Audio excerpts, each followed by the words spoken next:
Today I'm going to show you how to knit the two-color fisherman's rib in the round, a beautiful colorwork technique that's as easy to do as knits and purls.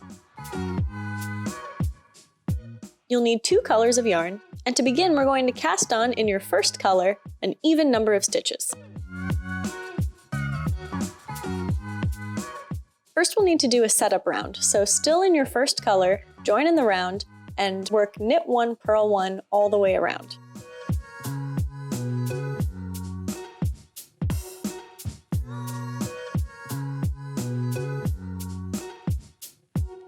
Then for round 1, still in color A, you're not going to knit in the stitch as you normally would. You're going to knit into the one below. So insert your needle directly into the center of the stitch below the first stitch that's on your needle, and pull up a stitch in that first color to knit one below.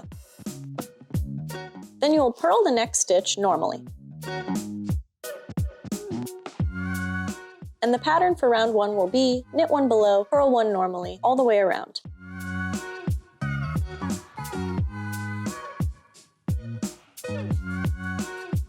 And it may be helpful to place a marker at the beginning of your rounds to keep track of them.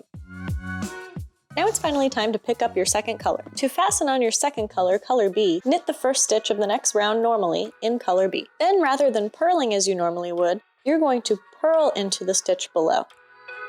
So insert your needle back to front or purlwise through the center of the stitch below the next purl stitch on your needle, and purl with color B to purl 1 below. Then knit the next stitch normally. And the repeat for round 2 will be knit 1 normally, purl 1 below, all the way around, and all in color B. And that is the best thing about two-color fisherman's rib.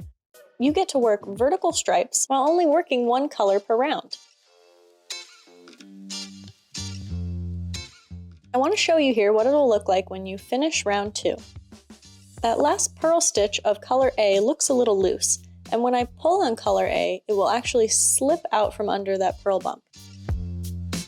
And in order to not drop that stitch, when we pick up color A to work the next round, make sure that you bring color B up and over the front of color A like this. And that will help keep that last little purl stitch in place.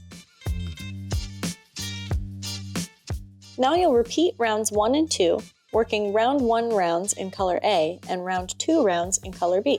And at the start of my third round, that first loop of color B was a little loose from where I fastened on, so I just tightened that up. And now it's just as easy as knitting a 1x1 rib, except on round 1 rounds, you're going to knit 1 below, purl 1, and on round 2 rounds, you're going to knit 1, purl 1 below.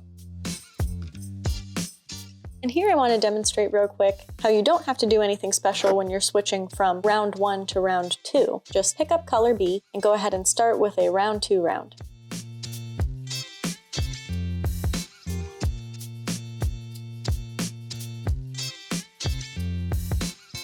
And again, I want to demonstrate how you contend with that last loose purl stitch at the end of round 2, because it looks a little different now since we didn't just fasten on with color B. But the principle's the same. You're going to pull on color A until that loose stitch kind of slips out from under the purl stitch. And just make sure you catch them with the color B strand by bringing color B over color A before you bring up color A to start knitting the next round 1 round.